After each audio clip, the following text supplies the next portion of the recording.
जो हमने पहले एग्जांपल्स की थी एक्सरसाइज की, उसमें हमने 4 क्वेश्चन डिस्कस किए थे। आज हमने सिंपल इंटरेस्ट से रिलेटेड आपके एक्सरसाइज में जो 5वां सवाल है ना, वो सिंपल इंटरेस्ट का सवाल है। ठीक है, हम देखते हैं कि हमें कैसे पता लगेगा सिंपल इंटरेस्ट का सवाल है या नहीं। अब अपनी बुक में ना क्वेश्चन नंबर 5 को देखें, उसमें लिखा हुआ है question number 5, find the principal amount, कि प्रिंसिपल अमाउंट कितनी होनी चाहिए which is required for the simple interest that will be rupees that will be 60 if it is invested at 4% per year for 6 years। कि वो principal amount क्या होगी कि जिसको अगर हम दे दें तो हमारा जो सूद होगा वो बन जाएगा 60 रुपये। हम रेट लगाएंगे 4% पर ईयर के लिए और वो हम 6 साल के लिए देंगे। ठीक है, आपने सवाल को गौर से पढ़ लेना है। ठीक है, सबसे पहले तो देखना है कि इसके अंदर क्या क्या गया। इसके अंदर कंपाउंडेड का लफ्ज़ नहीं आया, इसका मतलब है सिंपल इंटरेस्ट का सवाल है। किसका सवाल है? सिंपल इंटरेस्ट का सवाल है। सिंपल इंटरेस्ट का मतलब होता है स्पिन। अब हम देखते हैं इसमें से क्या क्या चीज़ गिवन है, क्या नहीं गिवन। सो उन्होंने कहा है फाइंड द प्रिंसिपल, यानी कि प्रिंसिपल आप फाइंड करें। इंटरेस्ट का रेट ये हमने फाइंड करना है। इंटरेस्ट का रेट मैंने बता दिया है 4% पर ईयर, और अरसा कितना है? 6 साल है, और जो हमें सूद मिलेगा वो 60 रुपये होगा। ठीक है, इस सवाल को यहाँ पर आपने लिखना है कि सिंपल इंटरेस्ट जो हमें सूद मिला वो 60 रुपये है, जो हमारे कितने अरसे के लिए हमने लिया? 6 साल के लिए हमने लिया। जो इंटरेस्ट का रेट है वो है 4% पर ईयर। ठीक है, अब 4% पर ईयर देखें, हमने सबसे पहले परसेंटेज का साइन हटाना होता है और वो हम निकालते हैं 4 डिवाइड बाय 100, तो ये आपका आ गया 0.04। अब इसका मतलब है जब हमने पिन वाला फार्मूले के अंदर आई की वैल्यू पुट करनी है तो हमने आई की वैल्यू 0.04 पुट करनी है। जिस बच्चे ने आई की वैल्यू 4 पुट कर दी उसका जवाब गलत है, क्योंकि आई की वैल्यू ये होती है, लेकिन इसको फिर हम खुद 100 के साथ डिवाइड करते हैं और ये वाला आंसर लिखते हैं। ये वाला आंसर यहाँ पर लिखना होता है।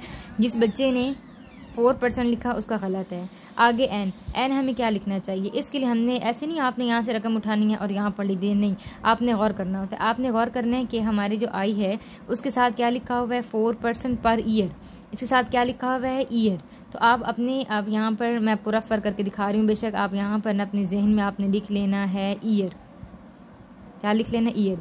यानी कि रेट के साथ हमारा ईयर है, तो इसका मतलब है हमारे एन के साथ भी ईयर का लफ्ज़ ही आना चाहिए। जिस बच्चे ने ऐसा नहीं किया उसका गलत हो जाएगा।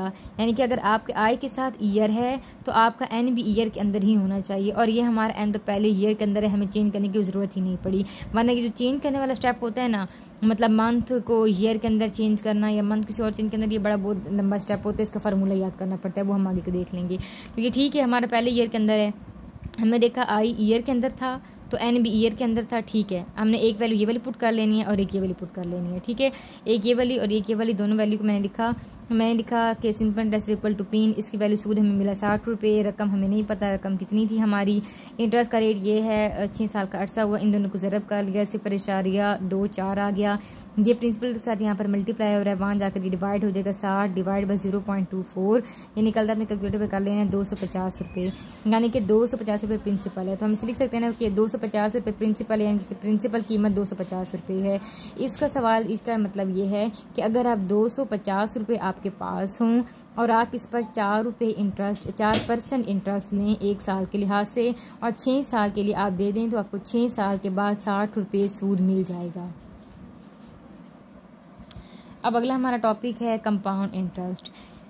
हमने चैप्टर के अंदर पहले सिंपल इंटरेस्ट देखा है, अब कंपाउंड इंटरेस्ट देखना है। ठीक है, अब कैसे में पता लगेगा कि कंपाउंड इंटरेस्ट के लिए आपका फार्मूला ये इस्तेमाल होता है, compound interest is equal to A minus P. P तो हो गया प्रिंसिपल, अब ए क्या है? ए का मतलब होता है अक्यूमुलेटेड अमाउंट, और ए का फार्मूला होता है P1 + IN।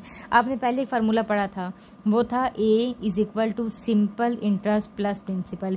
ये फार्मूला अक्यूमुलेटेड अमाउंट का होता है सिंपल प्रिंसिपल के लिए, और सॉरी सिंपल इंटरेस्ट हो अगर हो और उसका आपने ए फाइंड करना हो तो वो तरीका है, लेकिन अगर आपने कंपाउंड इंटरेस्ट का ए फाइंड करना है तो उसका अपना तरीका है। ठीक है, हर एक अपना तरीका होता है।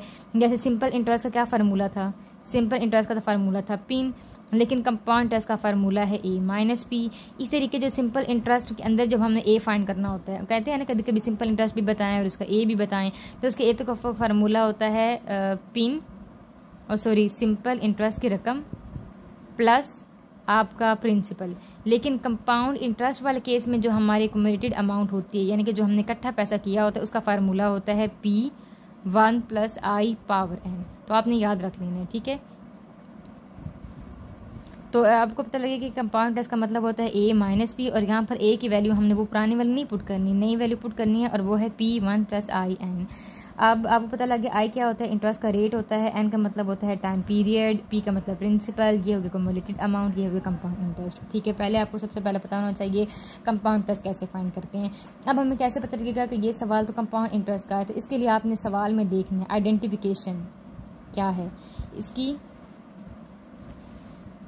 आइडेंटिफिकेशन पहले मैंने आपको फार्मूला समझा दिया, फिर मैं आपको आइडेंटिफिकेशन बताती हूँ। सवाल के अंदर, क्वेश्चन के अंदर कहीं ना कहीं पर कंपाउंडेड लफ्ज़ ज़रूर लिखा होता है, जिससे हमें पता लग जाता है ये कंपाउंड इंटरेस्ट है। जिस सवाल के अंदर कंपाउंड इंटरेस्ट का लफ्ज़ नहीं होता तो वो सिंपल इंटरेस्ट होता है, और जिसके अंदर कंपाउंड इंटरेस्ट का लफ्ज़ आ जाए तो वो हमारा क्या बन जाता है, वो हमारा कंपाउंड इंटरेस्ट बन जाता है। फॉर एग्जाम्पल मैंने आपके नीचे एक सवाल लिखा हुआ है, अगर आपका सवाल हो ना, मतलब आप पढ़ते जाएँ, उसमें आपको लिखा हुआ नज़र आ गया 5% पर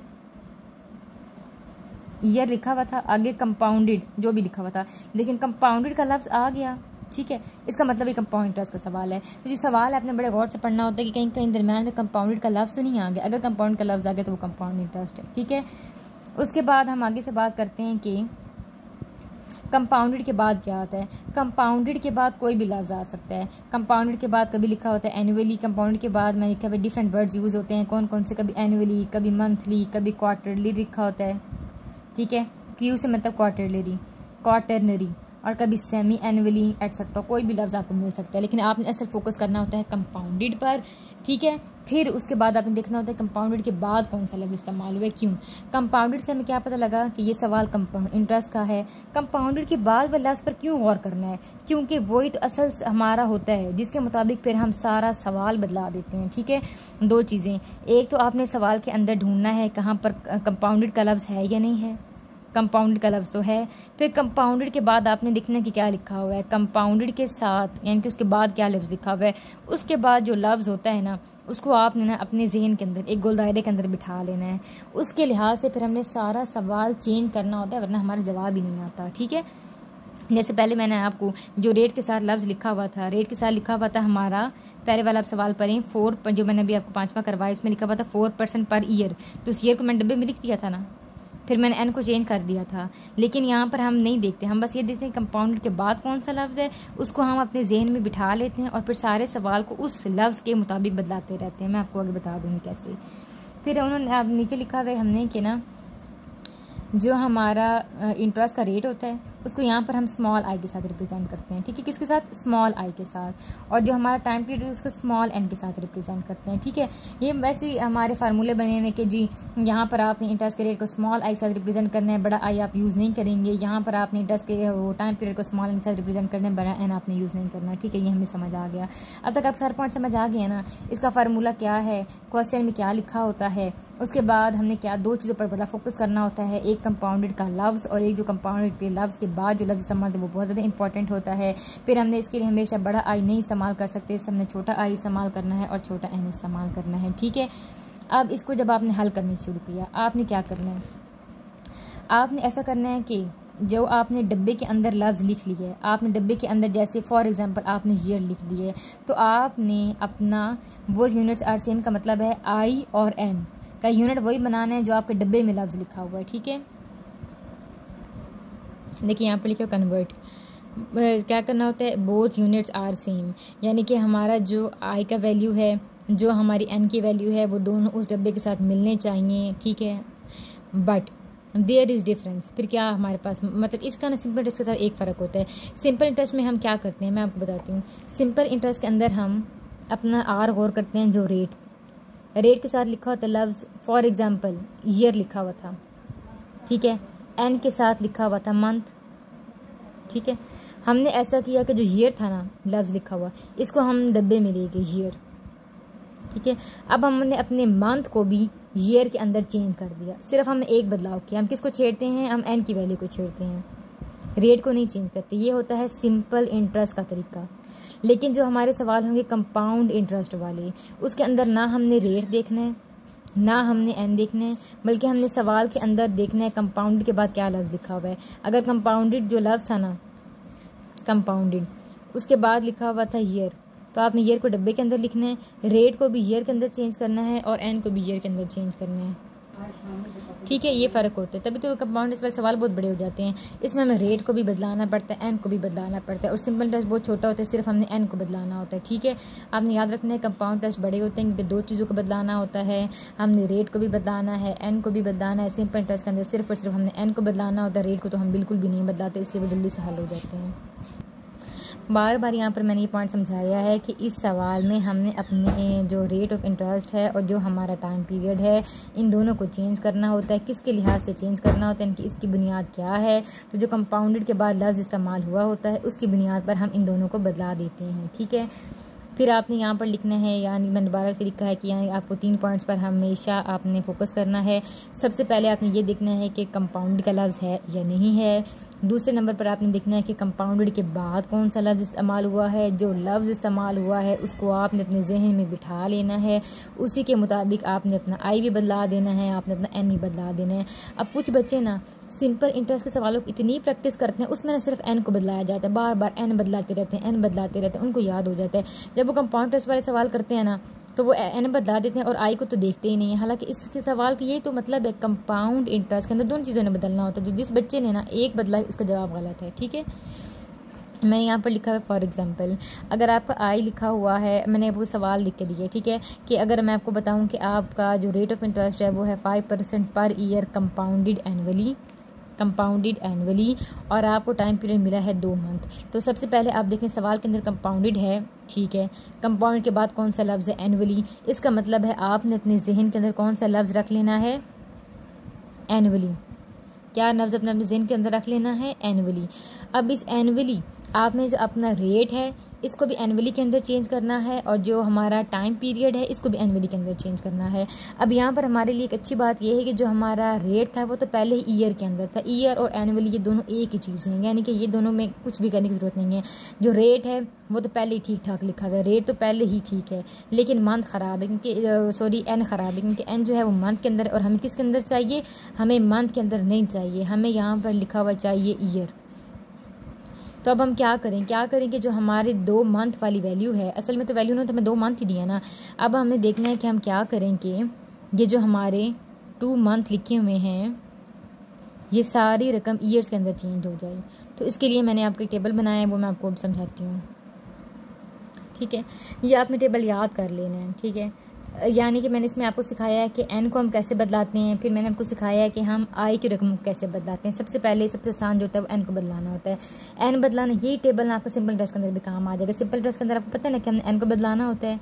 ठीक है, यहाँ पर वहाँ पर भी आपका टेबल ये काम आ जाएगा और यहाँ पर भी टेबल आ जाएगा। कोई भी सवाल हो ये टेबल आपका ज़रूर काम आ जाएगा, चाहे वो सिंपल इंटरेस्ट हो या कंपाउंड इंटरेस्ट हो। ठीक है, अगर उन्होंने आपको कहे ना कि आपका जो एन है यानी कि टाइम पीरियड है वो है महीनों के अंदर, इसको बदलाएं आप महीनों के अंदर, तो जाहिर सी बात है कुछ भी नहीं करना, आपने वही रकम दोबारा लिखनी। टिक का मतलब है आपने वही रकम दोबारा लिख देनी है। ठीक है, कैसे, फॉर एग्जांपल अगर आपको वो कहें कि आपके पास टाइम है 2 महीने और आप इस वैल्यू को महीनों में चेंज करें, तो आपने कहना है बस ठीक है ये 2 महीने ये हमारा आंसर है, हमें कुछ भी नहीं करना, आपने यही सब जवाब दोबारा लिख देना, कुछ भी मल्टीप्लाई डिवाइड नहीं करना। अगर आपको कहें कि आपका जो एन है वो महीनों के लिहाज से सवाल में तो दिया गया है, लेकिन आपने इसे क्वार्टरनरी के अंदर चेंज करना है। ठीक है, एन मंथली को हमने बदलाना है किसके अंदर, एन क्वार्टरनरी के अंदर। तो आपने ये रकम लेनी है, इसको 4 पे आपने डिवाइड कर देना है, सिर्फ आपने एक स्टेप करना है। ये रकम पकड़ी, मैं यहाँ स्टार लगा दे रही हूँ, स्टार का मतलब है वाली रकम, आपने वो रकम को पकड़ना है और 4 पर तकसीम कर देना है, आपका आंसर बिल्कुल सही बन जाएगा। ठीक है, लेकिन अगर वो हमें एन क्वार्टरनरी, सवाल के अंदर है एन क्वार्टरनरी और हमने देना है जवाब एन मंथली के अंदर, तो ऊपर हमने कहा ना मतलब जो भी रकम होती है उसको जैसे तकसीम करना चाहिए, या हम लिखेंगे जो भी आपकी रकम है उसको आपने पकड़ना है, 4 के साथ आपने ज़रब दे देना, आपका आंसर आ जाएगा। कैसे, फॉर एग्जाम्पल मैं आपको पहले मैंने इसकी एग्जाम्पल दी है ना आपको, अब मैं आपको दूसरे वाले की इसकी एग्जांपल बताती हूँ कैसे करते हैं। यानी कि अगर आपको कहें कि आपके पास ना 2 महीने 2 मंथ्स हैं, इसको आप हमें बताएं कि साल कितने क्वार्टर से बराबर है, तो आपने लिखना है इस रकम को पकड़ना है आपने और 4 के साथ तकसीम कर देना है। ठीक है, 2 divided by 4 is equal to 1 divide cutting हो जाएगी और 0.5 क्वार्टर्स, बस आपका जवाब बदल गया। ठीक है, क्वार्टर के अंदर आ गया।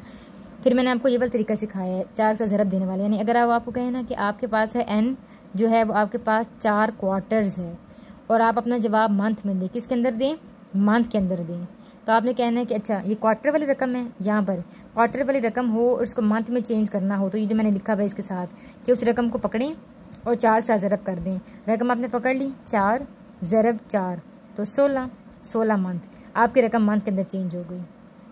ठीक है, यानी कि मंथ को हम क्वार्टर के अंदर बदला लेते हैं, क्वार्टर वाली रकम को हम मंथ के अंदर बदला लेते हैं। सिर्फ हमें फार्मूला पता होना चाहिए। फार्मूला ये है कि मंथ की रकम को क्वार्टर के अंदर चेंज करने के लिए तकसीम कर दें 4 पर, और क्वार्टर की रकम को मंथ के अंदर चेंज करने के लिए ज़रब दे दें 4 के साथ। ठीक है, फिर तीसरा सवाल, अगर एन तो मंथ के अंदर है और जवाब वो हमें कह रहे हैं कि इसे सेमी एनुअली के अंदर चेंज कर दें। SA का मतलब होता है सेमी एनुअली। ठीक है, तो आपने कहना है कि हमने ये रकम पकड़नी है, जो भी रकम हमें दी होगी 6 पे तकसीम करने आपका जवाब आ जाएगा। ठीक है, अगर रकम जो है वो सेमी एनुअली के अंदर हो, ज़रूरत नहीं है ना कि मंथली के अंदर हो, अगर सेमी एनुअली रकम हो और हमें मंथ के अंदर चेंज करना हो तो आपने वो रकम पकड़नी है, ये जो आपको रकम दी हुई है। ठीक है, इसको आपने 6 के साथ ज़रब देना है, आपका ये वाला जवाब बन जाएगा, ये वाला। ठीक है, यानी कि इस रकम को जब मैं 6 के साथ तकसीम करती हूँ तो मेरा ये वाला जवाब बनता है, सेमी एनुअली वाला। और अगर मैं कभी सेमी एनुअली वाली रकम को पकड़ कर 6 के साथ ज़रब दूँ तो मेरा मंथली वाला जवाब बन जाता है। ये टेबल तो अपने याद करना, आपको फ़ौरन आ जाएगा। कैसे?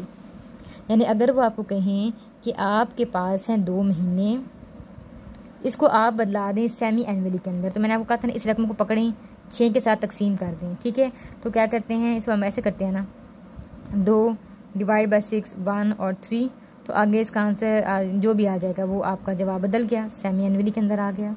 अगर वो आपको कहें कि आपके पास 2 सेमी एनुअल्स हैं, इसको आप मंथ के अंदर चेंज करें, यानी कि सेमी एनुअल वाली रकम को मंथ के अंदर चेंज करें, यानी कि यहाँ से यहाँ चले जाएं, तो आपने कहना है इस रकम को आपने पकड़ना है, 6 के साथ ज़रब दे देनी है 12 मंथ, आपका जवाब मंथ के अंदर आ गया बस।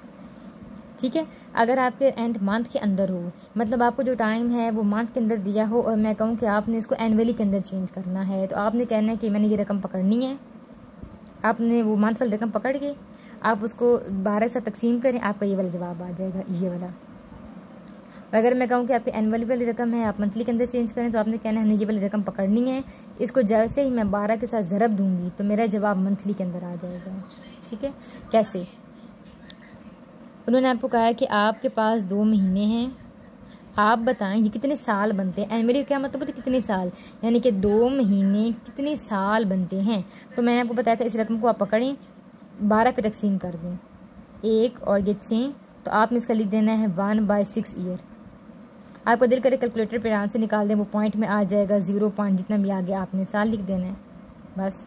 आपका ये चेंज हो गया, रकम मंथ की थी हमने साल के अंदर बदला दी।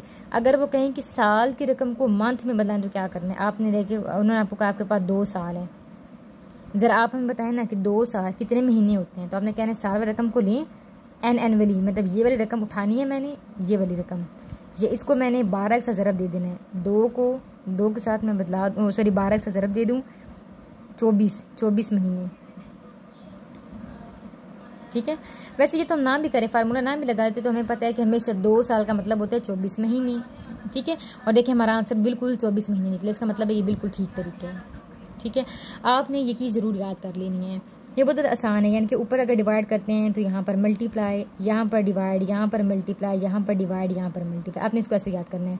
इसमें चेंज करने के लिए डिवाइड बाय 4, इसको इसमें डिवाइड बाय 6, इसको इसमें चेंज करने के लिए डिवाइड बाय 12, फिर आपने उल्टा लिखना है, इसको इसमें चेंज करने के लिए मल्टीप्लाई 4, यहाँ डिवाइड 4 था ना, मल्टीप्लाई 4, रकम वही है बस मतलब 7 वाला सैम्पल बदला दिया, डिवाइड 6, यहाँ पर मल्टीप्लाई 6, डिवाइड 12, मल्टीप्लाई बाय 12, ये आपका तैयार हो गया। ठीक है, ये मैंने आपको सारे कन्वर्जन सिखा दें, कभी भी अब आपको टेंशन नहीं होगी कि हम मंथ वाली रकम को मंथ में कैसे बदलाएं, मंथ वाली रकम को क्वार्टर में कैसे बदलाएं, मंथ वाली रकम को सेमी एनुअल में कैसे बदलाएं, मंथ वाली रकम को ईयर कैसे बदलाएं।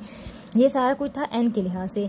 मैंने आपको बताया ना कंपाउंड वाले सवालों में हमने क्या बदलाना होता है, ये तो सिंपल इंटरेस्ट यहीं तक हो जाता है। कंपाउंड वाले सवालों के 2 मसले होते हैं, एक तो हमने एन को बदलाना होता है, दूसरा आई को भी बदलाना होता है। अब हम आई कैसे बदलाएं, आई के लिए भी एक टेबल है ना, ये टेबल आसान, बहुत ज़्यादा आसान आपस में आप याद कर सकते हैं। जहाँ पर डिवाइड 4 था यहाँ पर मल्टीप्लाई 4 है, मल्टीप्लाई 4 है तो डिवाइड 4 है, डिवाइड 6 था तो मल्टी जैसे हम ऊपर किया था ना, यहाँ डिवाइड तो यहाँ मल्टीप्लाई, यहाँ डिवाइड तो यहाँ मल्टीप्लाई, यहाँ डिवाइड यहाँ मल्टीप्लाई। ठीक है, ऐसे ही ना ये वाला भी इसका उल्टा है, यहाँ डिवाइड तो यहाँ मल्टीप्लाई, यहाँ डिवाइड यहाँ मल्टीप्लाई, यहाँ डिवाइड यहाँ मल्टीप्लाई। ठीक है, और ये तुम्हें पता है ना, अगर ऊपर वाली रकम मल्टीप्लाई वाली तो नीचे वाली इसी का अपना जो उल्ट होता है उसी का उल्ट, ये रकम तो ये उसका उल्ट, ये रकम तो ये उसका उल्ट, ठीक है। ये वैसे मैं आपको याद करने का तरीका बता रही हूँ।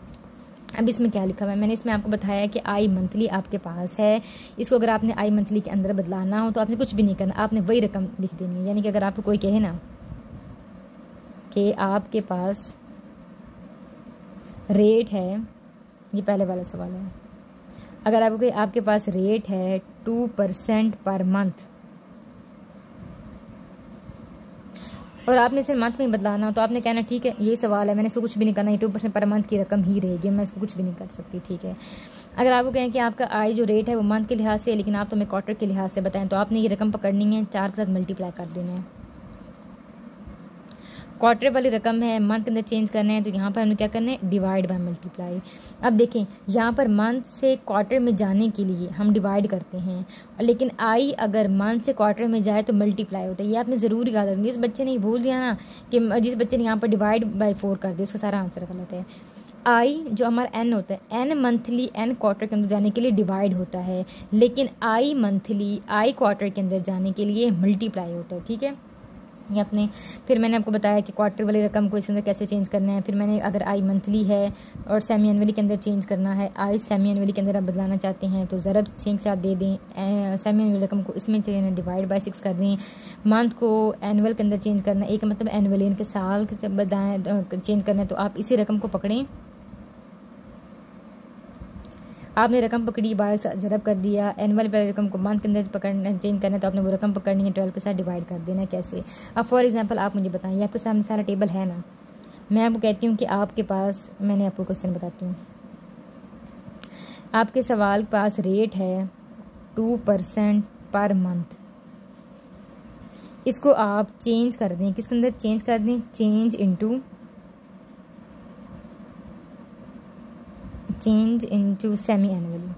तो आपने ऊपर देखें मंथली वाली रकम सेमी एनुअली के अंदर बदल जाती है मल्टीप्लाई बाय 6 करने से। तो आपने लिखना है ये आई इज इक्वल टू 2%, आपने 2 वाली रकम मतलब ये रकम पकड़ी, इसको आपने 6 से मल्टीप्लाई कर देना है 12, आपका आंसर बस 12 बन गया। 12 के साथ क्या आ जाएगा, सेमी एनुअली, मतलब ये आपका 12 आंसर है। आपने जहाँ पर पुट करना है आपने 12 पुट करना है, आपने 2 पुट नहीं करना। सॉरी यहाँ परसेंटेज का भी निशान आएगा 12%, यानी कि आपने हमेशा 12% पुट करना है, 2% पुट नहीं करना है। आप लोग ना इस पूरे टेबल का एक स्क्रीनशॉट ले लें, यहाँ से लेकर तक नीचे एग्जांपल्स भी आपके सॉल्व हो रहे हैं, ठीक है। इसका स्क्रीनशॉट ले लें आप, फिर मैं आपको दूसरा पार्ट बताऊँगी, आपने इसका भी स्क्रीनशॉट लें, फिर आपने इसको याद कर लेना है, ठीक है। ये तो मैंने एग्जांपल्स आपके वैसे बताएंगे, ठीक है, ताकि आप समझ लें। ये टेबल तो यहाँ तक है, इसके बाद ना आप इसका भी एक स्क्रीनशॉट ले लें जिसमें आपको मैंने आई को बदलाने के सिखाया हुआ है, ठीक है। अगर आप दोनों एक स्क्रीनशॉट लेना चाहते हैं तो एक ले लें।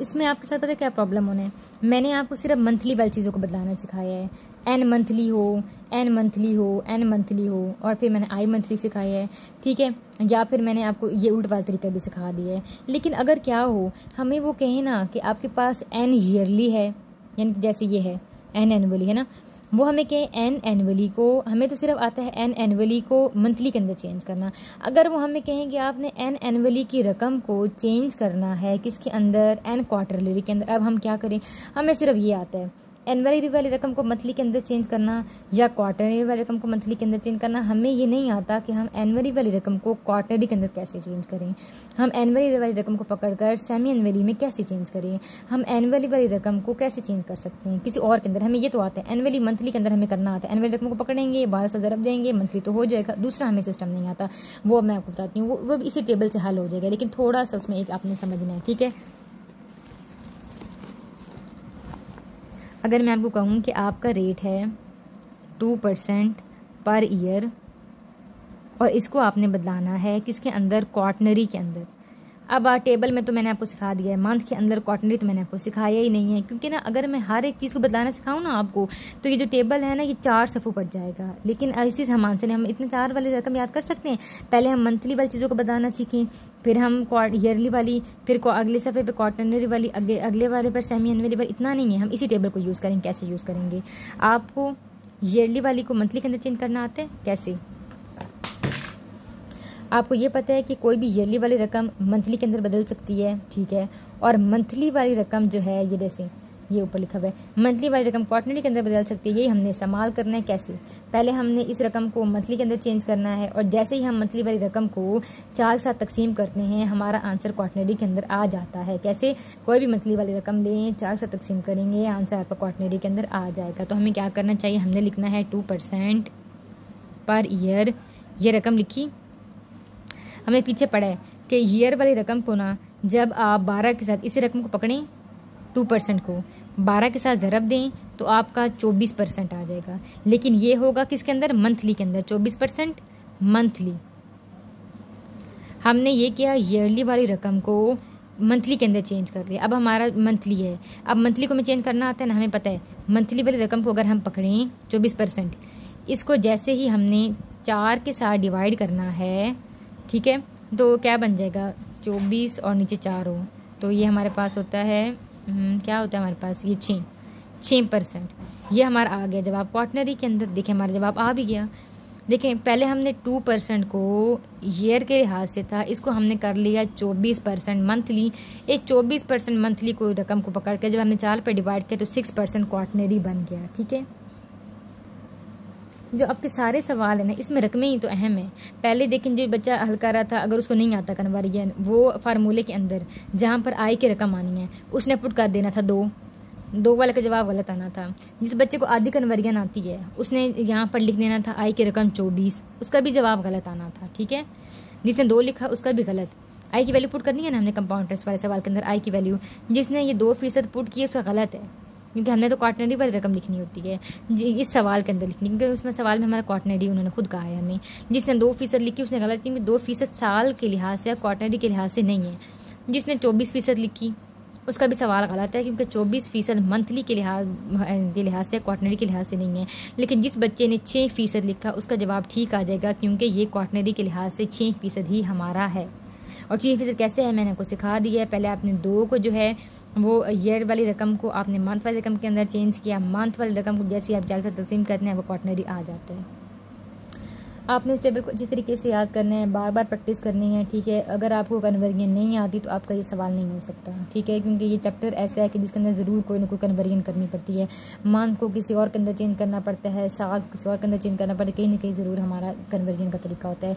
सिंपल इंटरेस्ट में सिर्फ हमें आई वाला ये एन वाला याद करना पड़ेगा, इतना टेबल सिंपल इंटरेस्ट के लिए चल जाएगा। लेकिन कंपाउंड के अंदर दोनों रकमों को बदलाना होता है तो ये दोनों हमें याद करने पड़ेंगे। ये पूरा टेबल आपके काम आ जाएगा पूरे चैप्टर के लिए। अब मैं आपको चैप्टर की जो है 6 से लेकर 10 सवाल, वो सारे कंपाउंड इंटरेस्ट के सवाल हैं, वो मैं सारे करवाने लगी हूँ। यहाँ पर आप देखेंगे कि किताब वालों ने 15% दिया होगा, कहीं पर मैं 15% को 4 के साथ तकसीम कर रही होंगी। अब आपको समझ आ गई होगी कि हमने 4 क्यों ले लिए, जबकि रेट तो था 15%। फिर हम किस खुशी में 15% डिवाइड बाय 4 कर रहे हैं, तो वो आपको समझ आ जाएगी ना। वो टेबल में से आपने जाकर देख लेना है क्यों मैडम ने इस रकम को 4 साथ तकसीम किया, हालांकि कहाँ से आ गए। ठीक है, तो आपको पता लग जाएगा कि क्यों हमने किए। तो अब मैं आपको ये एक्सरसाइज स्टार्ट करवाती हूँ। चलिए, इसमें से छठा सवाल आप देखें। For how many years Mister Ali should keep rupees 35,000 so as to gather, ताकि वो जमा कर ले the amount of 62,305 at the rate of 15% compounded annually. सबसे पहले कंपाउंडेड का लफ्ज़ आ गया, मतलब ये हमारा कंपाउंड इंटरेस्ट का सवाल है। अब आपने सवाल पर गौर करना है।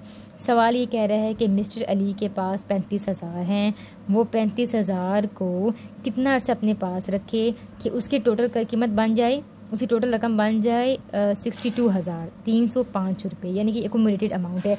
एक होती है जो अमाउंट हमारे पास पहले होती है, ठीक है, उस रकम पर ना हम सूद लेते रहते हैं और फिर वो रकम बहुत ज़्यादा हो जाती है, और उस ज़्यादा वाली रकम को कहते हैं एक्यूमुलेटेड अमाउंट। जैसे हमने किसी इंसान को 10 रुपये दिए, हमें 2 रुपये सूद लिया, 12 रुपये बन गए, तो जो 10 रुपये थे जो हमारे हक हलाल की कमाई थी उसे हम कहते हैं प्रिंसिपल, और जो 2 रुपये है उसे हम कहते हैं सूद, और जो 12 रुपये जो हमारी हराम की कमाई बन गई उसे हम कहते हैं एक्यूमुलेटेड अमाउंट। ठीक है, जैसे अगर आपने 100 रुपये किसी इंसान को दिया है, आपने उस पर 100 रुपये सूद लिया, उससे आपने 20 रुपये सूद लिया, आपके पास 120 रुपये आए। सो आप हक हलाल के थे, आपने कहना है प्रिंसिपल की अमाउंट है 100 रुपये, 20 रुपये आपने उससे सूद लिया, तो इंटरेस्ट की कीमत है 20 रुपये, और जो आपके पास टोटल बन गया अकोमोडेटेड अमाउंट बन गई 120 रुपये, यानी कि आपके पास तो आ गए 120 रुपये। तो अब वो कह रहे हैं कि मिस्टर अली के पास अपने पैसे 45,000 है, लेकिन वो चाहता है कि उसके पास बन जाएँ 62,305 रुपीज़ और वो 15% का सूद लिया करेगा कंपाउंडेड ईयरली, हाँ हर साल के लिहाज से। तो कितने सालों के लिए सूद दे कि उसकी जो ये वाली रकम है ये वाली रकम बन जाए, ठीक है।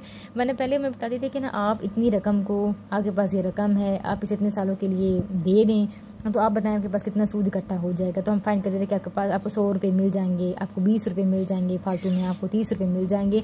यहाँ पर सवाल ये है कि उसके पास ये वाली कीमत है, वो इसको दे रहा है 15% पर देगा और वो लेगा इतनी कीमत, लेकिन इसके लिए कितने साल उसको इंतज़ार करना पड़ेगा। जैसे बाद सूद बढ़ता जाएगा तभी तो 62,000 बनेगा, लेकिन कितने साल लग जाएंगे इस रकम तक पहुँचने के लिए। हमें सवाल को ना सही तरीके से बिल्कुल समझा करें, इसके अंदर आपको कोई डाउट ना हो, आपको सारी समझ आ गई हो, ठीक है।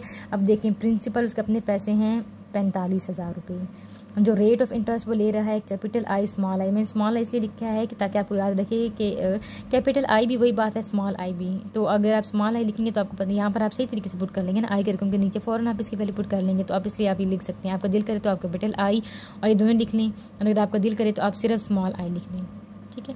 दिल करे तो आप बेशकली भी लिख सकते हैं कि कैपिटल आई या स्मॉल आई दोनों बातें एक ही तो हैं, और वो है 15%, ठीक है। 15% आगे कंपाउंडेड एनुअली, ये एक अलग रकम है। कंपाउंडेड एनुअली, कंपाउंड का लफ्ज़ आ गया मतलब कंपाउंडेड, और एनुअली का क्या मतलब है मैंने आपको बताया। तो कंपाउंड के बाद जो लफ्ज़ होगा उसे तो आपने बिल्कुल ऊपर एक डब्बे में अपने पास लिख लेना है, ठीक है। एनुअली आपने पेपर में से डब्बा नहीं बनाना, आपने पेपर में ना जैसे एक पेशक आप थोड़े से ना एक कॉर्नर पर जैसे रफ वर्क करते हैं, तो आपने रफ वर्क के तौर पर ना वहाँ पर एनुअली छोटे से करके लिख लेना, ताकि आपको याद रहे कि मैंने हर चीज़ एनुअली के लिहाज से हल करनी है, ठीक है। यहाँ पर क्योंकि मेरे तो रफ वर्क है तो मैं बहुत बड़ा करके एनुअली लिख रही हूँ, ठीक है। रेट आपको यहाँ पर ख़त्म हो जाता है 15%। कंपाउंडेड एनुअली तो एक अलग लफ्ज़ है ना, इसको तो हमने नहीं देखना। जैसे आपकी बुक में आपने ऐसे देखना है कि जो रेट है वो है 15%, बस। आगे कंपाउंडेड एनुअली तो ये बता रहे हैं ना कि ये कंपाउंड वाला सवाल है, यहाँ तक तो खत्म हो गया। अब मुझे बताएं मैं क्या लिखूँ, मैं 15% पर ईयर लिखूँ, 15% पर मंथ लिखूँ या क्या लिखूँ। तो आपने इसको लिखना है 15%, यहाँ पर अपने पास से लिख दीजिएगा पर ईयर, क्योंकि ये अक्सर जब किताब नहीं लिखते तो इसका मतलब ये था कि पर ईयर है, क्योंकि ये मैथ में है रेट के लिहाज से बात की जाती है कि अगर रेट से कुछ ना लिखा तो आपको पता होना चाहिए कि वहाँ पर ईयर लिखा होगा। तो इसका मतलब है 15% पर ईयर वाली रकम लिखी हुई है, ठीक है। कंपाउंडेड एनुअली में से एनुअली मैंने उठा कर लिखनी ताकि मुझे याद रहे। रेट मेरा सिर्फ इतना है 15% पर ईयर, ठीक है। ये इसका हिस्सा नहीं है, ये तो मैंने वैसे सवाल ही लिख दिया यहाँ पर सारा। मेरा रेट है 15% पर ईयर और मुझे पता है 15% पर ईयर। फिर आगे मैं आपको बाद में समझाती हूँ ये क्यों किया है। जो हमारी कीमत बन जाएगी उसे हम कहते हैं कम्युलेटेड अमाउंट, वो इतनी बन गई। एन मतलब कितने साल के लिए वो हमें नहीं पता, ये बाय सवाल जिसके अंदर हमें एन का नहीं पता, ठीक है। फिर मेरी बात सुनिए, यहाँ पर नीचे हमारे पास फार्मूला वो ये कम्युलेटेड अमाउंट का फार्मूला था प्रिंसिपल 1 + i पावर n। आई का मतलब होता है रेट ऑफ इंटरेस्ट। अब रेट ऑफ इंटरेस्ट जिस बच्चे ने लिखती है ना ये 15%, जिसने ये वाली रकम 15 उठा कर लिख दी यहाँ पर, उसका बिल्कुल गलत है। क्यों? पहले आप देखें, पहले आपने इसको नहीं देखना, पहले आपने ये देखना है पर ईयर, और यहाँ पर एनुअली। एनुअली का मतलब होता है साल। तो रेट के लिहाज मैंने बताया था ना कि एनुअली वाले सवालों में आई और एन पर आपने बहुत ज़्यादा गौर करना होता है, ठीक है। तो आप देखें एन जो हमारा आई है उसकी यूनिट क्या है, पर ईयर, और मैंने इसे पर ईयर में ही बदलाना है। इसका मतलब है मुझे कुछ भी करने की ज़रूरत नहीं है, ये रकम बिल्कुल ठीक रकम है। इस रकम को ना मैंने किसी 2 या 5 या 6 के साथ मल्टीप्लाई करना है ना डिवाइड करना है। ये रकम बिल्कुल सही, इसके साथ पहले ही ईयर का लफ्ज़ इस्तेमाल हो चुका है, ठीक है। अब आप याद रखिएगा मैंने कुछ भी नहीं करना। मैंने आपको कहा कि मैंने 4, 6, 12 में से कोई रकम नहीं लेनी। इसका ये मतलब कुछ भी नहीं करना। परसेंटेज का निशान हमेशा उड़ाना होता है आपने, और कैसे उड़ाना है आपने, 15 डिवाइड बाय 100 करके आपका 0.15 बन जाएगा, यानी कि जो आपका आई है वो क्या है 0.15। अब ये 100 इसलिए नहीं आया कि मैं यूनिट बदला ली, यूनिट तो बिल्कुल अच्छा है, बहुत अच्छा यूनिट है। ईयर है और ईयर ही हमें चाहिए था, ठीक है। ये हमारी लकी बात हो गई, ईयर यहाँ पर है और ईयर ही हमें चाहिए था, ठीक हो गया। हमने इसलिए बदला क्योंकि हम परसेंटेज वाल जो है वो सब परसेंटेज हमेशा उड़ा देते हैं। परसेंटेज उड़ाने के लिए मैंने 100 लगाया है और मेरा 0.15। अब आपने याद रखना कि आपने 0.15 की रकम पुट करनी है। ऐसे ना हो कि आप 15 वाली रकम उठाकर यहाँ लिखेंगे ना, सारा सवाल आपका गलत हो जाएगा। बेशक करके देख लें। अकोमोडेट के नीचे इसकी अमाउंट के प्रिंसिपल के नीचे उसकी अमाउंट लिखें 1 प्लस आई के नीचे आई की अमाउंट लिखें। आई की अमाउंट है 0.15 एन हमें नहीं पता, एन मैंने ऐसे लिख दिया है। इन दोनों को जमा करें ये आ जाएगा, इन दोनों को मल्टीप्लाई करें ये आ जाएगा। ठीक है, देखिए इसकी पावर है वो अभी भी ऐसे रही है। ठीक है, इसे ऐसे लिखते हैं, मैं आपको बता देती। फॉर एग्जाम्पल 2 पावर 3x होना, 3 2 6 और ऊपर पावर ऐसे ही रहती है। ऐसे ये दोनों आपस में मल्टीप्लाई हो गए, ऊपर पावर ऐसे ही रखती मैंने। ठीक है, और उसके बाद मैंने क्या, सॉरी ये ऐसे नहीं सवाल करना, क्योंकि नहीं इसके ऊपर अगर x और x हो ना फिर इसे हम लिखते हैं 6 और 6 और ऊपर जो हमारी पावर्स होती हैं वो भी आपस में ऐड हो जाती हैं। लेकिन अगर आपके पास जैसे ये वाला सवाल है, इसमें यहाँ पर पावर नहीं है, यानी कि ये हमारा ऐसा सवाल है कि एक वाली रकम के साथ पावर है x और एक वाली रकम साथ दी है, तो इसे हमने आपस में हल नहीं करना। ठीक है, तो हमने क्या करना है, इस वाली रकम के ऊपर पावर है ना, इसको आप अलग रखें, ये बाकी के साथ नहीं हल हो सकती। ये वाली जो रकम है ना, ये सादी रकम उसके साथ जाकर डिवाइड हो जाएगी। ठीक है, लगा इसके ऊपर भी कहना है। ठीक है, तो इसके ऊपर क्योंकि एन नहीं था, इसके ऊपर एन है, ये पावर है, तो ये आपस में आम मल्टीप्लाई नहीं हो सकते। ये रकम वहाँ चली गई, इन दोनों आपस में यहाँ मल्टीप्लाई हो रही थी ना, ये वाली रकम मल्टीप्लाई हो रही है। ब्रैकेट का मतलब होता है ना मल्टीप्लाई, तो वहाँ पर जाकर डिवाइड हो जाएगी और ये रकम सिर्फ यहाँ पर आएगी। अब ये इसका आंसर आ गया। अब मुझे पता है हमने एन फाइंड करना है, एन, और एन जो है वो पावर है, पावर हमेशा ऊपर होती है, यानी कि ना ये ऐसे आपने लिखना है 1.15 पावर एन, छोटा सा ऊपर करके आपने एन डाल देना है। तो मैंने एन आपने लिखना है taking log on both sides. Log का ये फ़ायदा होता है, यहाँ पर भी मैंने लॉग पुट कर देना है, इस वैल्यू के साथ भी मैंने लॉग लगा देना है, अगली वैल्यू के साथ भी मैंने लॉग लगा देना है। लेकिन जब पावर होती है ना वो आपकी नीचे आ जाती है, यानी कि इसमें लिखना है लॉग ये वाली रकम, लॉग ये वाली रकम, लेकिन एन जो है वो यहाँ पर आ जाएगा। ठीक है, इसका मतलब वो इसका आपने लॉग कैलकुलेटर पे फाइंड करना है। आप लिखें लॉग 1.384 लिखें, आप इज इक्वल टू को बटन दबाएं, ये वाला आंसर आ जाएगा। लॉग 1.15 लिखें, इस रकम का लॉग लेना है, लॉग 1.15 लिखें, ये वाला आंसर आ जाएगा। लेकिन एन तो ऐसे ही ऐसे रहेगा, ये दोनों रकम आपस में मल्टीप्लाई हो रही हैं। अब क्या करना है, इसके साथ मल्टीप्लाई हो रही थी तो वहाँ पर जाकर डिवाइड हो जाएगी, दोनों आपस में डिवाइड हो जाएंगी, तो एन का आंसर हमारे पास क्या बन गया, 2.35 एन।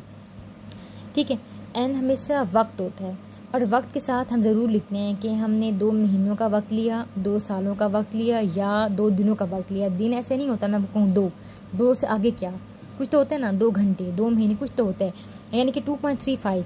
अब आपने 2.35 सिर्फ नहीं लिखना, आगे आपने कुछ ना कुछ ज़रूर लिखना है, और कुछ ना कुछ क्या लिखना है। देखें आपको ऊपर ये जब मैंने डब्बे के अंदर आपको एनुअली लिखवाया था ना, या साल लिखवाया था, तो वही साल आपने यहाँ पर 2.35 साल क्यों लिखा, क्योंकि डब्बे में मेरा साल था। अगर मैंने डब्बे में यहाँ पर लिखा हुआ था ना मंथ, तो मैं लिख देती 2.35 मंथ की बात हो रही है, तो 2.35 सिर्फ ना लिखिएगा, क्योंकि एन का मतलब होता है टाइम पीरियड, और टाइम पीरियड हमेशा या महीना होता है या साल होता है या कुछ भी होता है। लेकिन सिर्फ मैं कहूँ आपका टाइम है 2, तो आप ज़रूर पूछेंगे 2 क्या मैडम, 2 दिन, 2 साल, 2 महीने, 2 क्वार्टर्स, 2 सेमी एनुअल्स क्या। तो आपने इसके साथ मैंने साल क्यों लिखा, क्योंकि डब्बे के अंदर था। तो अगर आपको कोई ऐसा सवाल पेपर में जिसके डब्बे के अंदर आपने मंथ फिट किया हो ना, तो आपने यहाँ पर मंथ ही लगाना है, वहाँ पर भी ईयर लगाना नहीं है आपने, वहाँ पर फिर मंथ आएगा। देखिए मैं इतना ज़्यादा डिटेल से आपको सवाल क्यों करवा रही हूँ, क्योंकि ये सवाल ना अगर आपने एक दफ़ा आपके जहन के अंदर बैठ गए ना कि मैंने ये रेट नहीं पुट करना, मैंने रेट को चेंज करना है, फिर जो चेंज आ जाएगा 7% का साइन होगा। अभी तो आपको बड़ा मुश्किल लग रहा है, लेकिन अगर आप इसकी बार बार प्रैक्टिस करेंगे आपको फिंगर टिप्स पे याद हो जाएगा कि मैंने चेक से डिवाइड क्यों किया, मैंने चेक से डिवाइड क्यों किया, मैंने 100 तकसीम क्यों किया। जैसे बात जब भी परसेंटेज के निशान है वो तो हटा कर ही हम वैल्यूज़ के अंदर पुट करना शुरू करते हैं ना।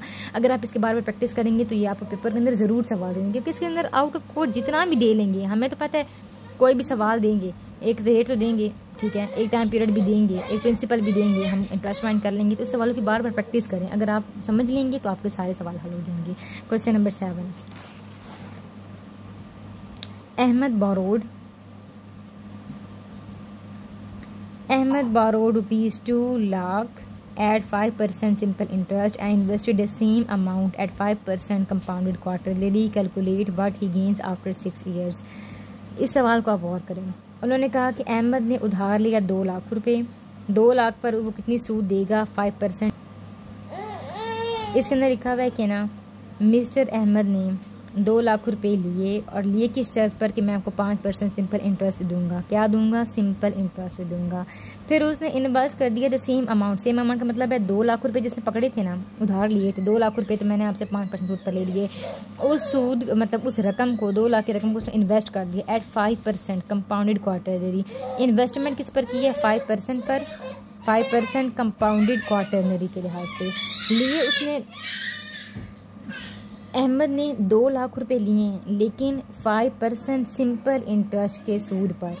उसने 2 लाख रुपए किसी और आदमी को दे दिए हैं, कारोबार में लगा दिए, लेकिन 5% कंपाउंड इंटरेस्ट के सूद पर। Calculate what he gains after 6 year. तो बताएं जब 6 साल गुजर जाएंगे तो उसके पास क्या आया, उसको क्या फ़ायदा हुआ। ठीक है, इसमें आपने देखना है, क्या देखना है, 2 लाख रुपए मैंने लिए, 5% तो मैंने बैंक को सूद दे देना है। ठीक है, वही 2 लाख रुपए मैंने कारोबार में लगा दिए हैं, मैं 5% सूद लूँगा कारोबार वालों से, जो भी मेरे पैसे को इस्तेमाल करें कंपाउंड इंटरेस्ट लूँगा। ठीक है, अब वो भी मेरे पास आ गए, उन्होंने मुझे 2 लाख रुपया वापस किया, मेरा सूद मुझे वापस किया, मैंने आगे से वापस करने हैं। अब मैंने वापस करने, जाहिर से बाद में उनका सूद देना है, तो मैं देखूँगी कि मेरे पास बचा कितना। फॉर एग्जांपल मतलब सपोज करें हमने फाइंड कर लिया कि मुझे ना बिज़नेस वाले जिसको मैंने दिए हुए थे, उन्होंने ना मुझे 120 रुपये दिए सूद में, मैंने बैंक को 100 रुपया सूद देना था। इसका मतलब मुझे 20 रुपये का मुनाफा तो हो ही गया। 120 मुझे मिले, 100 मैंने बैंक को देना था, 20 रुपये तो मेरी बचत हो गई ना। ये वो रकम है जो मुझे मुनाफे में। इसी तरह अब वो इस सवाल में पूछ रहे हैं, जो रकम उसने दी है, जो प्रिंसिपल है वो 2 लाख रुपए, सिर्फ 2 लाख रुपए वहाँ से लिए हैं। 2 लाख को आपने ऐसे लिखना है। ठीक है, जाहिर सी बात हम 2 लाख को तो नहीं इस्तेमाल कर सकते, इसमें कैसे लिखूँ आगे से। 2 लाख को आपने 0 में बदला लिया, ये 2 लाख रुपए बन गए। इंटरेस्ट का रेट, सबसे पहले जो सिंपल इंटरेस्ट उसने लिया हुआ है वो उसने 5% पर ईयर के लिहाज से लिया हुआ है। सिंपल इंटरेस्ट में तो हम रेट का जो भी होता है वही लिखा रहता है। अगर पर ईयर है तो हमने पर ईयर लिखे, यानी कुछ भी नहीं करना, हमने क्या करना है, परसेंटेज के सिर्फ साइन उड़ाना होता है, वो तो मैंने हमेशा उड़ाना होता है, वो 0.05 बन गया। सिंपल इंटरेस्ट को फाइंड करना है। और एन हमें उसने बताया था ना 6 साल। अब मुझे आप बताएं, मुझे एन को बदलाना चाहिए नहीं, क्योंकि सिंपल इंटरेस्ट वाले सवाल में मुझे पता है आई को तो मैंने बिल्कुल भी नहीं छेड़ना, तो मैं नहीं छेड़ूंगी। आई के साथ पर ईयर है तो ईयर रहने दूंगी, लेकिन एन तो मैंने बदलाना होता है। एन ईयर्स के अंदर है, ठीक है, और रेट भी ईयर के अंदर है, तो दोनों एक जैसी रकमें हैं ना, तो बदलाने की कोई ज़रूरत नहीं है। ये भी ईयर है और ये भी ईयर है, तो ठीक है, बस आप नीचे फार्मूला लगा दें, सिंपल इंटरेस्ट इक्वल टू पिन। 20,000 लिए हैं, मेरा जो रेट है वो 0.05 है, 6 साल के लिए लिए हैं, तो आपका 60,000 रुपया सूद आपने बैंक को, मतलब मिस्टर अहमद ने बैंक को देना है। ठीक है, अब आगे से ये तो था उसका बैंक के साथ खाता, क्योंकि उसने बैंक से सिंपल इंटरेस्ट लिया हुआ था, तो मैंने मतलब उस आदमी ने बैंक को 6,000 रुपये देने, 60,000 रुपये देने, सॉरी 60,000 रुपये देने हैं दोबारा। अब वो दे रहा है 20,000 रुपये, 2 लाख रुपए 6 साल के लिए। इंटरेस्ट का रेट है 5%। बेशक आपको उससे मैंने लिखा हुआ है 5% है, कंपाउंडेड क्वार्टरनरी है। ठीक है, 5% का मतलब हुआ 5%। ये तो सवाल हमें से, ठीक है, आपने जो कंपाउंडेड क्वार्टरनरी वाला लफ्ज़ है ना, ठीक है, ये आपने, ये मेरी कुलीग ने लिखा है तो उन्होंने ये भी अंदर लिख दिया, हालांकि रेट सिर्फ है 5% पर ईयर। कंपाउंडेड क्वार्टरनरी तो हमने अलग लिख लेना है, अपने डब्बे में अपने लिए लिख लेना है। ठीक है, कि हमने सारा कंपाउंडेड का सवाल है, कंपाउंडेड वाला फार्मूला लगेगा। क्वार्टनरी का मतलब है हर चीज़ क्वार्टनरी में हमें चेंज करनी है। किसका चेंज करनी है? क्वार्टनरी। क्वार्टनरी के अंदर हमने चेंज करनी है, इसका मतलब है। और हमारा आई भी ईयर से क्वार्टनरी के अंदर चेंज होगा, और जो हमारा टाइम है बेशक वो साल के लिए था, लेकिन हमें नहीं चाहिए, हमने साल को भी क्वार्टर के अंदर चेंज करना है। अब जिस बच्चे ने उसने जिसको सिंपल इंटरेस्ट कहा था, तो उसने ये देखना है, अच्छा आई हमारा ईयर के अंदर है, एन भी हमारे ईयर के अंदर है, तो चले मैं फार्मूला पुट कर लेता हूँ। लेकिन जिस बच्चे अच्छे तरीके समझा होगा उसको पता होगा कि कंपाउंडेड के बाद वाला लफ्ज़ इंपॉर्टेंट है। कंपाउंड के बाद क्वार्टनरी आया है, तो इसका मतलब है कि ये भी क्वार्टनरी के अंदर चेंज होगा, ये भी एन जो है क्वार्टनरी के अंदर चेंज होगा। ठीक है, अब मैं आपको बताती हूँ कैसे चेंज करना है, हमें पता है ना। हमारा आई जो है, ठीक है, प्रिंसिपल वही 2 लाख रुपए, एन जो है वो 6 साल है, I is equal to 5% per year है। सबसे पहले तो मैं जो ईयर है उसको उड़ा कर यहाँ पर क्वार्टनरी लेकर आऊँगी। आप बेशक आई वाला चार्ट देखें, उसमें मैंने लिखा हुआ है कि जब आपका आई जो है वो साल के अंदर हो और आपने साल को उड़ा कर क्वार्टनरी लेकर आना हो, तो इस रकम जो भी आपके पास रकम होगी उसको आपने 4 पर तकसीम कर देना है। मैंने 5% को 4 के साथ तकसीम कर दिया, तो आंसर आ गया 1.25%। अब परसेंट उड़ाना अगला काम होता है, पहले तो काम होता है साल को क्वार्टर के अंदर चेंज करना। मैंने इसी रकम को 4 से डिवाइड किया, 5% डिवाइडेड बाई 4 का आंसर आ गया 1.25% का निशान ऐसे ही, फिर परसेंट मैंने उड़ा दिया, डिवाइड बाई 100 किया, तो मेरे पास ये अगला आंसर आ गया। यानी मेरे आई की रकम क्या है? मेरी आई की रकम है 0.0125। क्यों? ये वाली रकम है, ये वाली रकम क्यों नहीं है? क्योंकि ये साल की में थी, साल की रकम तो हमें नहीं चाहिए। ये रकम वाहिद रकम है जो क्वार्टर्स के अंदर है, और क्वार्टर ही तो हमें चाहिए। ठीक है, फिर इस तरीके से मैंने एन को बदलाया। एन पहले हमारा 6 साल था, हमें 6 साल नहीं चाहिए। मैंने आप टेबल देखेंगे, उसमें मैंने बताया है कि अगर आपका एन जो है वो सालों के अंदर हो और आपने उसे क्वार्टर के अंदर बदला देना हो तो आपने इसी रकम को 4 से ज़रब दर कर देना। मैंने 4 से ज़रब किया तो 24 क्वार्टर्स, ठीक है। अब एन की देखिए 2 रकमें हैं, एक 6 साल है और एक 24 क्वार्टर है। तो मुझे बताएं मैं ये रकम लिखूँ या ये रकम लिखूँ? दोनों एक जैसी बातें हैं, 6 साल या 24 क्वार्टर एक ही बातें होती हैं। जैसे 1 साल और 12 महीने एक जैसी बात है ना, इस तरीके से 6 साल और 24 क्वार्टर एक जैसी बात है। लेकिन मैंने ये वाली रकम पुट करनी है, क्यों? क्योंकि ये क्वार्टर्स के अंदर है और क्वार्टर ही तो हमें चाहिए, ठीक है। अब आपको पता लग गया ना कि आपने ये वाला रेट पुट करना है, ये वाला आपने एन पुट करना है इस फार्मूले के अंदर। फार्मूला हमें पता है, कंपाउंड इंटरेस्ट हम फाइंड कर ही नहीं सकते, पहले हमें ए फाइंड करना पड़ता है, क्योंकि कंपाउंड इंटरेस्ट के अंदर ए माइनस पी होता है और ए का इसका अपना फार्मूला है। इतना बड़ा फार्मूला है, पी 1 + आई एन, पी लिखा 1 लिखा, आई की वैल्यू लिखी, आई 0.125 हो गया, पावर 24 दे दी, इन दोनों को मैंने जमा कर लिया, ये आ गया, ठीक है। अब 24, अब देखिए इसकी पावर 24 आपने लेनी है, कैलकुलेटर के साथ आप ले लें, ठीक है। उसके अंदर एक फंक्शन होता है इसके ऊपर ऐसे, ठीक है, वो आप लेंगे। मतलब मैंने ये रकम लिखनी है, वो साइन दबाना है, फिर मैंने 24 लिखना है, तो मेरा आंसर ये आ जाएगा, ठीक है। अगर आपको नहीं लिखना आता, पावर लेना, तो मुझे बताइए, मैं आपको बता दूंगी, ठीक है। इन दोनों को हमने, ठीक है, फिर मैंने ये आंसर आगे इन दोनों को मैंने मल्टीप्लाई किया, तो ये वाला जो मेरी रकम है वो हमारे पास क्या है, वो कम्युलेटेड अमाउंट है। Compound interest equal to A minus B. A के अंदर आप ए की रकम लिखिए, प्रिंसिपल की रकम लिखने, जो हमारे 2 लाख है ना, प्रिंसिपल नहीं बदलता, वो वही रहता है जो आपके कलाल की कमाई होती है। इन दोनों को मैंने माइनस कर दिया तो ये बन गया 69,000। ये क्या है? Compound interest. यानी कितनी अजीब बात है, 2 लाख रुपये रकम वही है। 2 लाख का जब हमने सिंपल इंटरेस्ट फाइंड किया था, ठीक है, तो वो बना था, कितना बना था? 60,000 रुपये। रकम वही है, 2 लाख का जब सिंपल इंटरेस्ट फाइंड किया वो बना 60,000 रुपये। इसी रकम 2 लाख का जब हमने कंपाउंड इंटरेस्ट फाइंड किया तो वो बन गया 69,000। कितनी बड़ी रकम है ना, एक तरफ आपको 60,000 मिल रहे हैं, एक तरफ आपको 69,000 मिल रहा है। इसी वजह से लोग हमेशा कोशिश करते हैं कि मुझे सूद किसी बंदे को देना तो कंपाउंड इंटरेस्ट पर देंगे, इससे ज़्यादा फ़ायदा आता है, ठीक है। देखिए 9,000 और भी मिल रहे हैं, आम सूद देते 60,000 मिलता, कंपाउंड इंटरेस्ट दिया तो हमें 69,000 मिले, ठीक है। ये तो हो गया। अच्छा, बट ही गेन उसको क्या मिला? 69,000 उसको सूद मिला, 60,000 उसने खुद सूद कटवा दिया, तो उसके पास उसकी जेब के अंदर बच गए 9,470 रुपये, ठीक है। कैसे मैंने ये किया है? बट ही गेन उसको क्या हासिल हुआ? 2 लाख तो वापस कर लें बैंक को, उसमें तो 2 लाख रुपए उसके पास आए, उसने दिए, उसने फिर बैंक को वापस कर दिया, आखिरकार वो तो कोई फ़ायदा ही नहीं हुआ। फ़ायदा ये हुआ कि जिसको अहमद ने आगे से दिए थे उन्होंने उसको 69,000 रुपये 69,470 उधार दिया, मतलब सूद दिया, उसमें से उसने 60,000 जो है वो बैंक वालों को दे दी, यानी कि 9,470 रुपये का उसको फ़ायदा हो गया। वैसे बेटा मैं बहुत ज़्यादा कोशिश करती हूँ कि ना थोड़ी उर्दू के लफ्ज़ इस्तेमाल करूँ और ज़्यादा से ज़्यादा अच्छे समझा दूँ। अगर आपको कोई कन्फ्यूजन रह जाए ना किसी सवाल में, यानी कि आपको नहीं समझ आई, तो आप कमेंट्स में बता दिया करें। चलें अब आपका question number 8। Ali take loan from bank. Ali ने बैंक से लोन ले लिया है 2500 रुपये का, ठीक है, बड़ा काम लोन लिया है 2500 रुपये का 4 साल के लिए, ठीक है, एट 8% पर एनम। एनम का मतलब साल ही होता है, यानी कि ये यहाँ पर क्या लिखा हुआ है, यहाँ पर लिखा हुआ है 8% पर ईयर।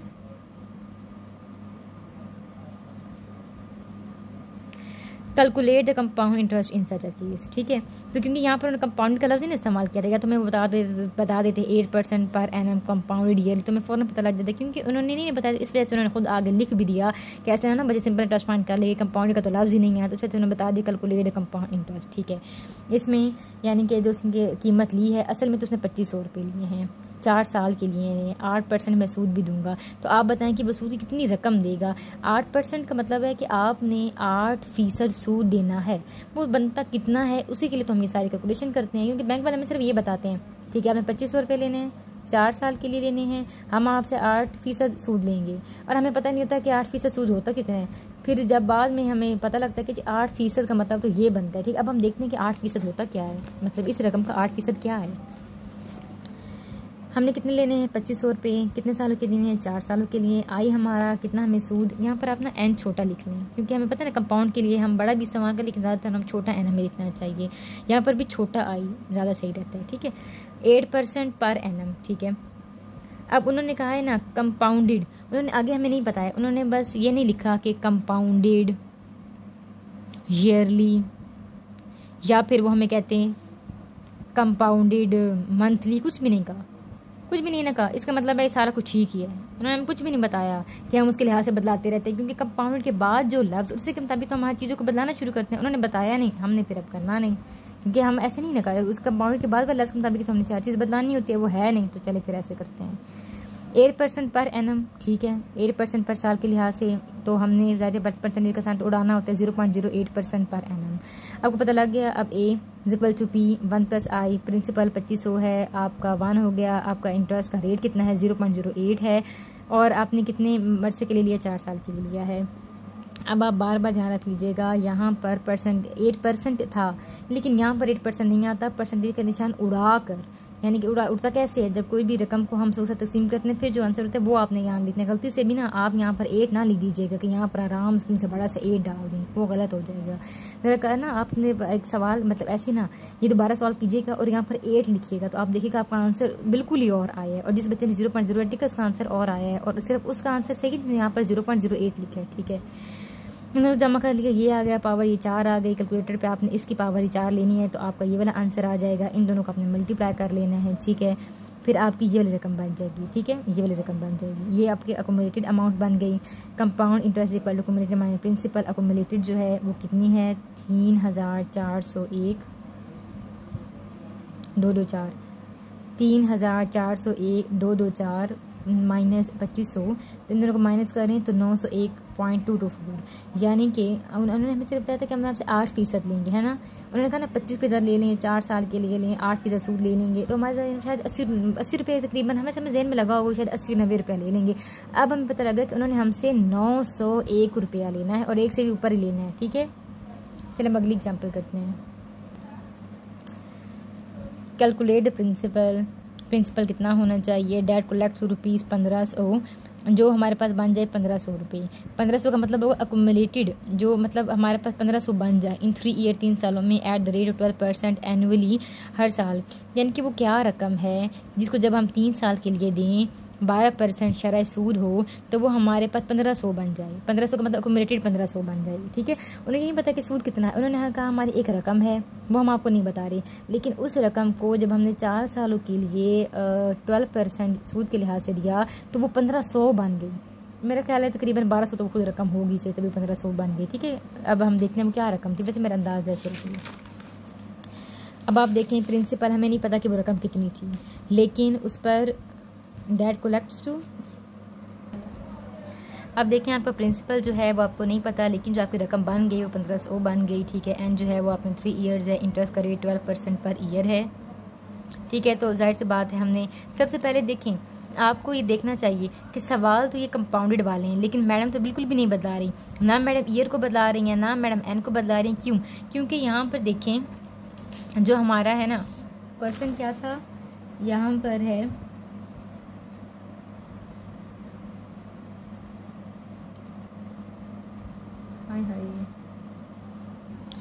आप ना अपने क्वेश्चन नंबर 9 को ज़रा दोबारा से गौर करें।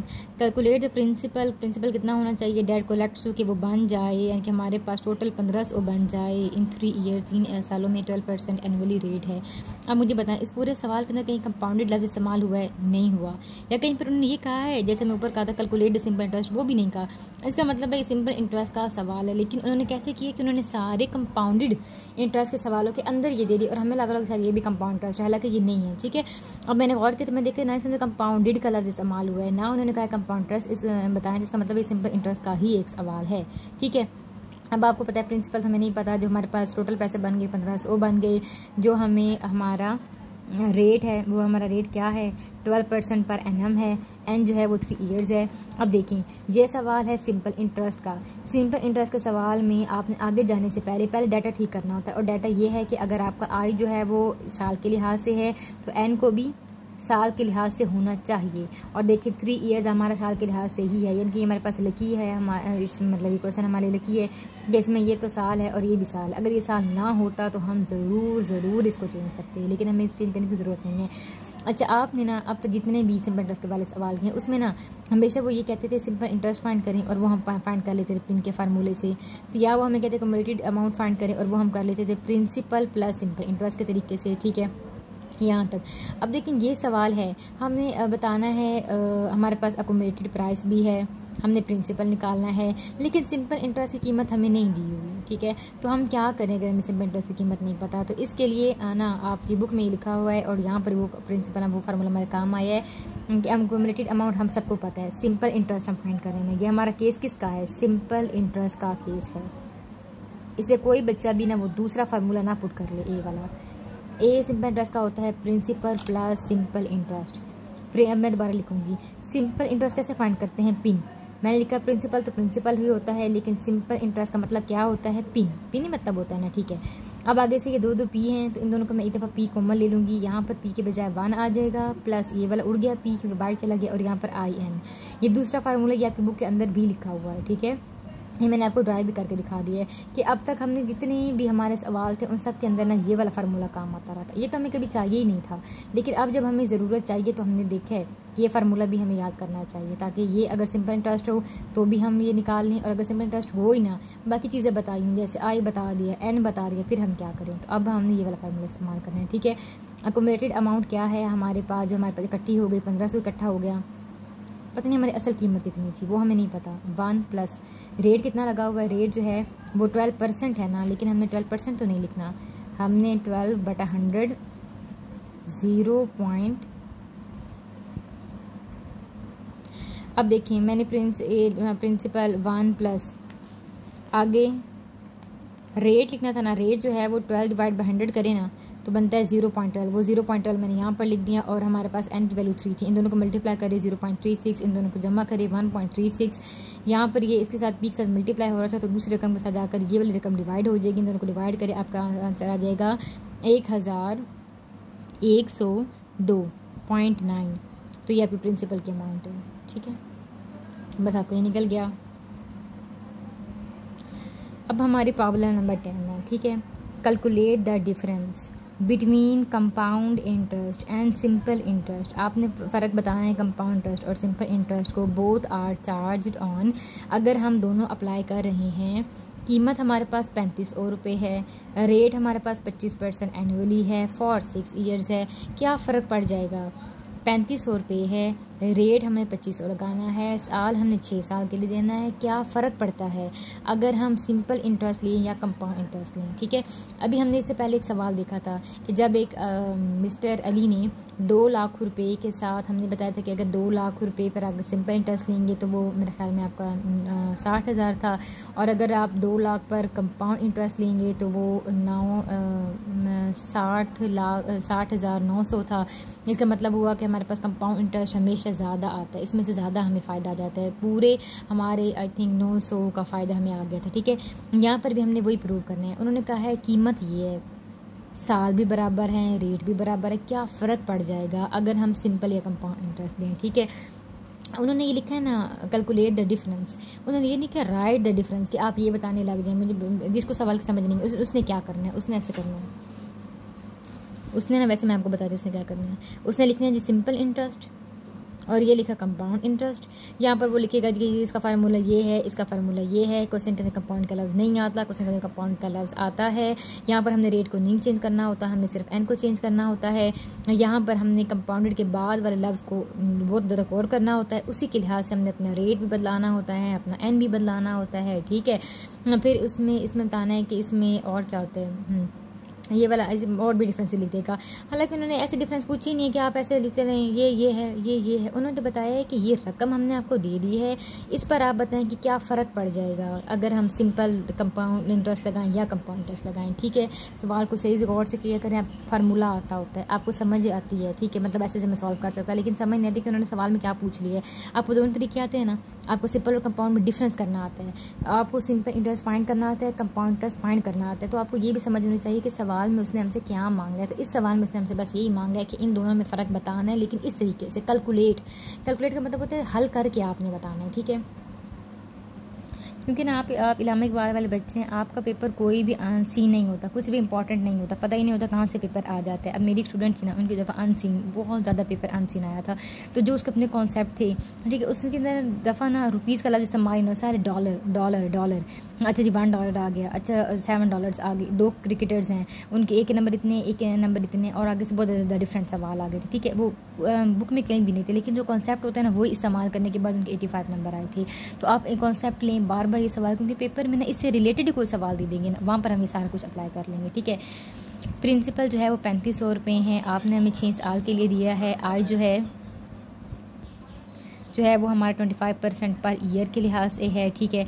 सबसे पहले तो हम ना इसे हमें करना चाहिए, हाँ, यहाँ से 25% पर ईयर है। अगर हम इसको कंपाउंड मैंने ऐसे किया है कि अगर हमने सिंपल इंटरेस्ट लगाना हो, ठीक है, इस लाइन को भी काट दें, ये तो हमें आगे चाहिए होगी ना। गिवन सिर्फ इतना है कि प्रिंसिपल के अमाउंट ये है, साल 6 है, रेट इतना है। पहले हमने इसका सिंपल इंटरेस्ट फाइंड करना है। सिंपल इंटरेस्ट फाइंड करने का मतलब होता है सिंपल इज इक्वल टू पिन, लेकिन इसमें हमने अगर हमारे आई के साथ ईयर लिखा हुआ था, यहाँ पर मैं दोबारा लिखूँगी, ठीक है, दोबारा अपने लिए, कि अगर मेरा आई जो है वो 25% पर ईयर है, तो मेरा एन भी ईयर्स के अंदर ही होना चाहिए। और ये हमारे लिए लकी बात है कि इस सवाल के अंदर एन उन्होंने खुद ईयर के अंदर दे दिया, यानी कि हमें वो टेबल नहीं याद करना पड़ेगा। तो एन ये भी ईयर्स के अंदर था और ये भी ईयर के अंदर है, तो हमने इसको चेंज नहीं करना।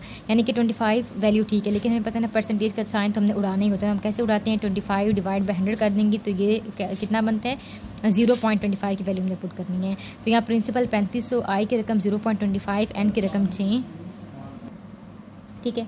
इसमें यहाँ पर लिखा 0.25 लिखा, यहाँ पर 6 लिखा, और ये हमारा 5 to 50 वाला सिंपल इंटरेस्ट आ गया, ठीक है। अब आगे उन्होंने हमें बताया था केस नंबर 2 मैंने लिखा हुआ है, यानी कि इसी का पार्ट नंबर 2 है, जिसमें कंपाउंड इंटरेस्ट फाइंड करना है। कंपाउंड इंटरेस्ट ये फार्मूला होता है हमारे पास a माइनस पी पर, इसका a तो फाइंड कर लें। एक का तरीका होता है P1 प्लस आई एन, आई छोटे वाला एन छोटे वाला, इसलिए मैंने लिखा है, ठीक है। मैंने ये नहीं लिखा 1 प्लस आई और एन, क्योंकि आपकी किताब के अंदर आई के बजाय छोटा आई लिखा हुआ है और यहाँ पर छोटा एन लिखा हुआ है, तो मैं यहाँ पर इसी तरीके से लिख रही हूँ, ठीक है। 3501 प्लस। अब मुझे बताएं कंपाउंड इंटरेस्ट में हम क्या करते हैं, कंपाउंडेड का लफ्ज़ देखते हैं, ठीक है, और उसके बाद जो लफ्ज़ लिखा होता है उसके मुताबिक दोनों को चेंज कर देते हैं। क्या क्या, आई भी हमने चेंज करना था और हमने हमारा एन भी हमने चेंज करना था ना, ठीक है। लेकिन देखिए उन्होंने हमें क्या बताया है, कंपाउंडेड, मतलब उन्होंने कहा कंपाउंड टेस्ट फाइंड करें, उन्होंने ज़रूरी उन्होंने हमें ये कहा कंपाउंड इंटरेस्ट फाइंड करें, लेकिन कंपाउंडेड के बाद कोई लफ्ज़ ही नहीं है ना। कंपाउंडेड के बाद हमेशा उन्होंने ना कंपाउंडेड का लफ्ज़ इस्तेमाल नहीं किया, उन्होंने बस ये कंपाउंड इंटरेस्ट फाइंड करें। तो उन्होंने क्योंकि हमें कंपाउंडेड के बाद कोई लफ्ज़ दिया ही नहीं ना, उन्होंने कंपाउंडेड का लफ्ज़ ही नहीं इस्तेमाल किया कि उसके बाद कोई लफ्ज़ होता है और उसको फिर हम गोल में लिख लेते और अच्छी बताने लग जाते। तो इन सवाल में बड़ी बचत हो जाती है कि हमें कुछ चेंज नहीं करना पड़ता, मतलब सिर्फ इन दोनों का यूनिट एक जैसा होना चाहिए और फिर हम आगे से कैलकुलेट करना स्टार्ट कर देते हैं। कैलकुलेट कंपाउंड इंटरेस्ट कैलकुलेट उन्होंने कहा हमें करें, लेकिन उन्होंने हमें ये शर्त नहीं बताई कि आप डब्बे के अंदर इस लफ्ज़ को लिखें और दोनों को इसके मुताबिक बताएं। उन्होंने कहा कि जो मर्ज़ी आपका दिल करे आप कर लें और बस कंपाउंड इंटरेस्ट फाइंड कर दें, ठीक है। तो अब हमने क्या किया, हमने इसमें अंदर ये लिखा, आयत लिखना ही होता ना, प्रिंसिपल तो वही, मतलब जो हमें शुरू में लिखा हुआ है 3500, स्मॉल आई हमारे पास स्मॉल आई से लिखेंगे, हालांकि वही बात है, लेकिन यहाँ पर बस स्मॉल आई के साथ हमने लिख दिया। वो है हमारे पास 25% पर ईयर, ठीक है। मैं और यहाँ पर लिख देती हूँ बाकी रफ पर, ठीक है। अब यहाँ और एन 6 ईयर्स। इसको ये मतलब नहीं कि आप बिल्कुल ही पुट करना शुरू कर दें, कम अज़ कम इन दोनों के यूनिट तो सेम होने ही चाहिए। कंपाउंडेड का लफ्ज़ नहीं भी हो, मैथ में हम तब तक चीज़ें नहीं कर सकते तो दो चीज़ें एक जैसी ना हो, यानी कि हम किलोग्राम के साथ ऐड होते हैं, हमारे पास मीटर में ऐड होता है, किलो में ऐड होता है, और हमारे पास कौन सा होता है, अगर हमारे पास हो ना माशा, तो माशा में ऐड होता है। तो अगर यहाँ पर ईयर है तो पर ईयर है, ठीक है, ये तो हम लिखी हैं। अगर यहाँ पर मंथ होता तो हमें पता है ना, मंथ को हमें किस में ले जाना था, ईयर्स के अंदर ले जाना था। ईयर के अंदर क्यों, क्योंकि आई के साथ ईयर था, ठीक है। तो यहाँ पर ईयर है और ईयर है, तो हमारी ये लकी बात होगी, तो हमें कुछ भी करने की ज़रूरत नहीं है। लेकिन 25 हम नहीं फिर भी लिख सकते, 25 में से परसेंट उड़ाना है, तो 25 डिवाइड बाई 100 0.25। प्रिंसिपल लिखा 1, आई की मैंने लिखा 0.25, एन की मैंने रकम लिखी 6। मैंने आपको बताया ना एन हमारा 6 साल है, हमें बदलाना नहीं पड़ा क्योंकि वो पहले साल के अंदर था, ठीक है। फिर इन लोग जमा किया, पावर 6 आ गई, इसकी पावर 6 लेनी, ये रकम आ जाएगी, इन दोनों को आप मल्टीप्लाई करें, रिलेटेड अमाउंट आ जाएगी, यानी कितनी आपने रकम आपके पास इकट्ठी हो जाएगी। ए माइनस पी जो हमारा अपना सरमाया था, ये हमारे हराम वाली रकम है, ये हमारी जो अपनी हलाल हकल रकम है, इन दोनों को हमने माइनस कर देना है। तो हमारे पास ये आंसर आ गया 9851।